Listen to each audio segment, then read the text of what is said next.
তাহলে বন্ধুরা আজকে আমাদের টপিক হচ্ছে what is voltage divided rule. What is voltage divider rule অর্থাৎ ভোল্টেজ ডিভাইডার রুলটা কি। তাহলে আমরা প্রথমে ডেফিনেশন অর্থাৎ সংজ্ঞাতে চলে আসি যে what is the definition of voltage divider rule. Voltage divider রুলটা কি?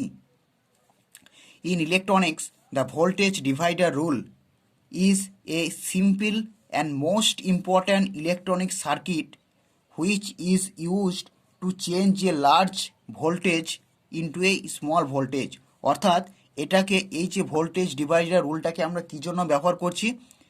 which is used to change a large voltage into a small voltage, অর্থাৎ কোনো লার্জ ভোল্টেজ থেকে বৃহত্তর ভোল্টেজ থেকে যখন ছোট ভোল্টেজে আমরা তাকে চেঞ্জ করছি, তাকে রূপান্তর করছি, তাকে পরিবর্তিত করছি, তখন আমরা কী ব্যবহার করছি?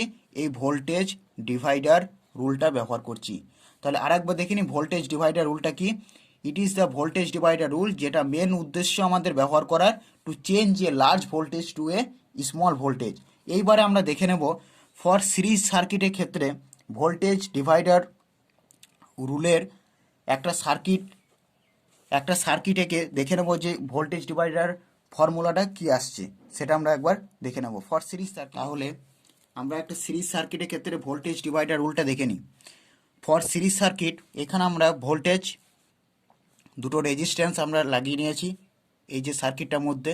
এখানে যে ভোল্টেজ আমরা জানি ফর সিরিজ সার্কিট ভোল্টেজটা আমাদের ডিভাইড হয়ে যায় প্রত্যেকটা কম্পোনেন্ট, অর্থাৎ যে কম্পোনেন্টগুলো সার্কিটে লাগানো আছে সেখানে কি হয়, ভোল্টেজটা ডিভাইড হয়ে যায়, কারেন্টটা কি হয়, সেমই থাকে। এখানে যে কারেন্টটা কি থাকে, অপরিবর্তিত থাকবে।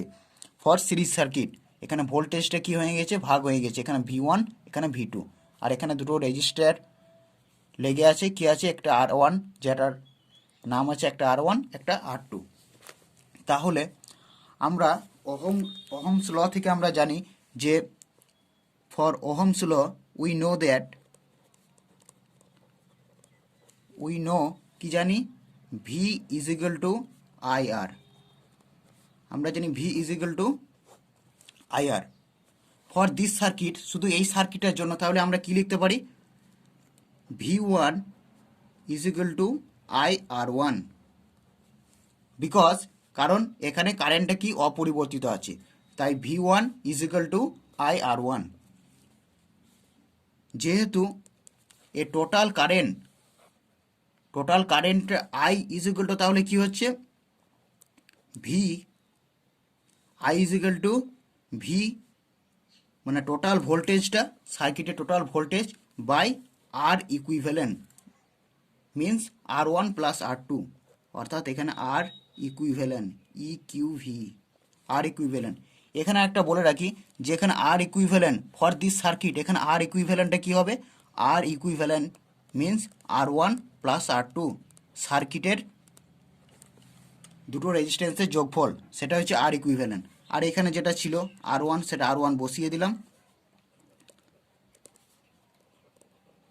তাহলে কি হয়ে গেল, V1 is equal to V by R equivalent into R1।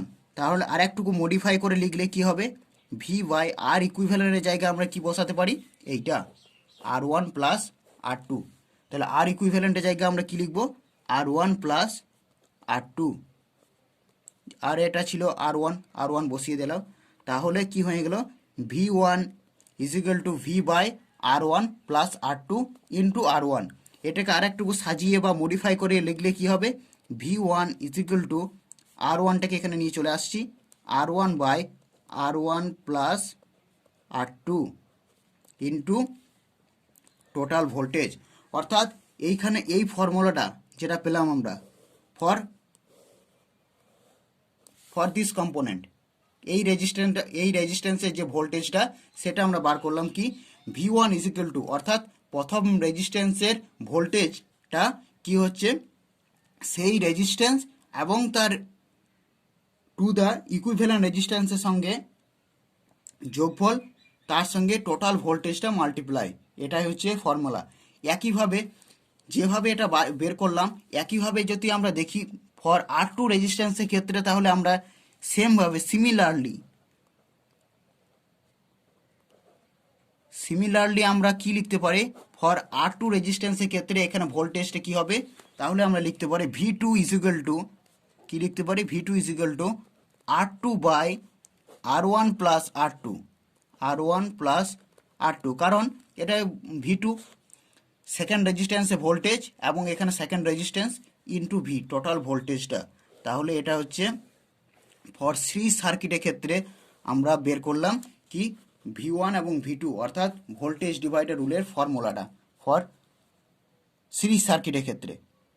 তাহলে আমাদের প্রথমেই চলে আসি, আমাদের কোশ্চেনটা ছিল কি, what is voltage divider rule. তাহলে ভোল্টেজ ডিভাইডার রুলটা হচ্ছে, in electronics the voltage divider rule is a simple and most important electronics circuit which is used to change a large voltage into a small voltage। অর্থাৎ এই যে large voltage, অর্থাৎ এই যে ভোল্টেজটা ছিল সেটাকে ভেঙে আমরা কি করলাম, ছোট স্মল ভোল্টেজ V1 এবং V2 বের করলাম।